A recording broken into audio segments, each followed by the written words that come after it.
What is up, budget billers? My name is Trill, and today is not what the Democrats were hoping for. I told you guys that they had like 72 hours to get the deal done in Washington. But now President Biden is gone to Europe and they were unable to strike a deal before he left. The good thing is that lawmakers are able to negotiate a little bit longer and try to cram in as many social provisions into this bill, as well as to continue to try and appeal to the likes of Senators Joe Manchin and Kyrsten Sinema, which I will say they have been opening up more lately, but still not enough to get the deal done and signed and delivered. But hey guys, it's Friday and it's Halloween weekend. The lawmakers in Washington will continue over the weekend in their scary birthday suits, and hopefully they will be ready to vote on a bill when President Biden returns in 6 days. Now, those are just some of the topics that we are going to cover today. If you're interested in any of those, I would appreciate it if you could just go ahead and hit the like button for us. It really helps out this video. And if you haven't already, go ahead and subscribe to the channel. It's totally free. Now, let's go ahead and jump right back into the video. One of the most top visited websites in the world, known as Facebook, has been facing some heat lately, as some people claim that the site is harmful for children. Well, as an opportunity to refresh itself and to change its view among Americans, they have decided to change its name. Facebook changes its name to Meta. Mark Zuckerberg announced the company is rebranding itself as it moves to the metaverse. Farewell, Facebook. Hello, Meta. Mark Zuckerberg announced Thursday that Facebook, the company, is changing its name to Meta to reflect its growing focus on the metaverse. From now on, we're going to be the metaverse first, not Facebook first, Zuckerberg said at the company's annual Connect conference on Thursday. He said, "Our brand is so tightly linked to one product that it can't possibly represent everything we're doing today, let alone the future."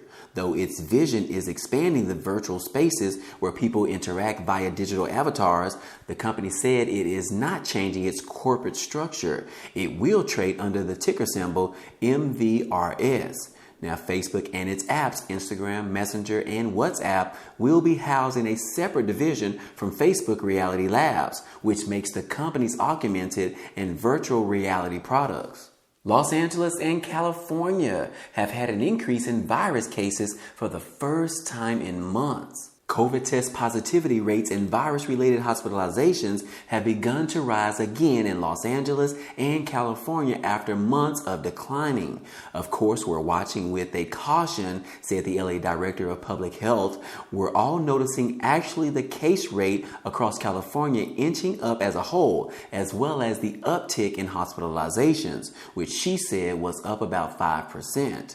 Now in Los Angeles, Farah reported the test positivity rose to 1.2% on Thursday from a low of 0.7% on October the 18th. And now that might not seem like a lot, but it's 71% increase over the past 10 days in a measure that's a 7-day average, which smooths out bumps overall. Now, they're saying that statewide test positivity is much higher and has risen 25% over roughly the same period. It's increased from a low of 2% last week to 2.5% as of Thursday. Both state and county test positivity rates had been falling for months after their summer peaks. And then also in California, they plan on vaccinating children between the ages of 5 and 11 years old against COVID as soon as next week. California officials announced plans to vaccinate 3.5 million children as soon as next week. The state's Director of Health and Human Services said in a press conference that the state expects to have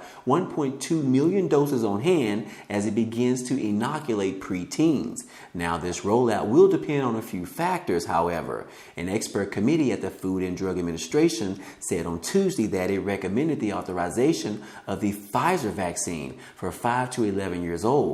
Now, that advice now goes to the FDA leadership, which, if passed, will agree in the next few days and its own recommendations to the Centers and Disease Control and Prevention for a final approval. That process will likely take just under 1 week. Now it's time for some stimulus update news. Not again, she said. President Biden visited the Capitol Hill in a last-minute effort to get more support for the Build Back Better plan. Biden unveiled a revised social spending plan in an effort to try and pass the $1.85 trillion social safety net bill, along with the $1 trillion infrastructure bill. Now, he spoke on Thursday morning in a last-minute effort to persuade interested parties to get behind and support this bill before he leaves for his 6-day trip to Europe to meet with other leaders. Progressives withhold their support for the $1 trillion infrastructure bill, demanding more tangible progress. President Biden's urgent appeal for a fast House vote on the $1 trillion infrastructure bill on Thursday was quickly rejected by the House's liberal wing, which continued to demand more tangible progress on its priority, the larger social policy and the climate change bill. Now, Mr. Biden made the case for both his outline for the $1.85 trillion economic and environmental bill and an immediate House vote on the infrastructure bill in the morning meeting at the Capitol. By early afternoon, it was clear that too many progressives, House members, were not won over by the promise of a framework alone. Now, Representative Ilhan Omar of Minnesota, the Congressional Progressive Caucus vote counter, emerged from a closed-door caucus meeting to say that House Democratic leaders still lack the votes to pass the infrastructure bill, despite President Biden's appeal for a legislative victory to bring to Europe this weekend. Now, by Thursday evening, House leaders had decided against going ahead with an immediate vote on the infrastructure measure, pushing off its consideration until at least next week. Now, on Thursday, the Democrats were hoping and praying to have a stimulus vote on the table. They were hoping to have a finished product that everyone could agree on in order to get enough votes, which is 50, to pass by the end of the day. Lawmakers have come down to the wire in efforts to develop the revised social spending package so that the president could sign it before he leaves Washington. But unfortunately, that didn't happen. House Speaker Nancy Pelosi talked about bringing the bipartisan fiscal infrastructure bill to the floor on Thursday night for a vote, but she was met with progressives that continue to be in opposition. The liberals continue to defy Nancy Pelosi, saying that they will block her infrastructure bill whenever she puts it on the floor. Liberals on Thursday vowed to block a popular infrastructure bill, a centerpiece of President Biden's domestic agenda, just hours after the president urged their support, and Speaker Nancy Pelosi announced plans to bring the bipartisan proposal to the House floor for a vote on the same day.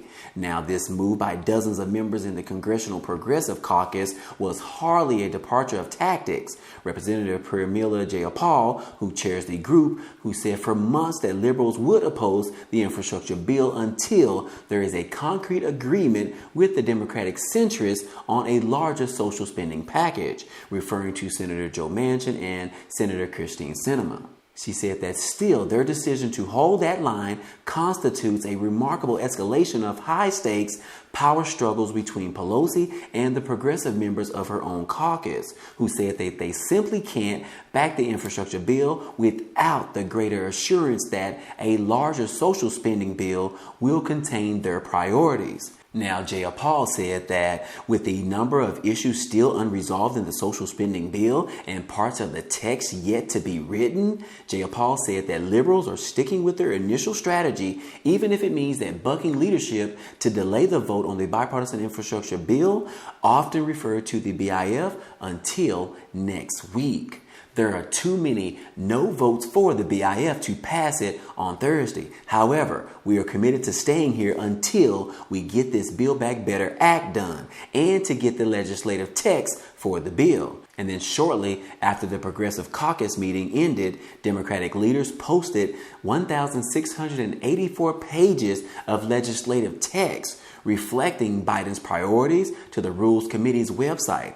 And Nancy Pelosi quickly learned that the development to argue that the liberals' concerns should be satisfied, a suggestion that the speaker intends to plow ahead with Thursday's vote and dare the liberals to actually sink it.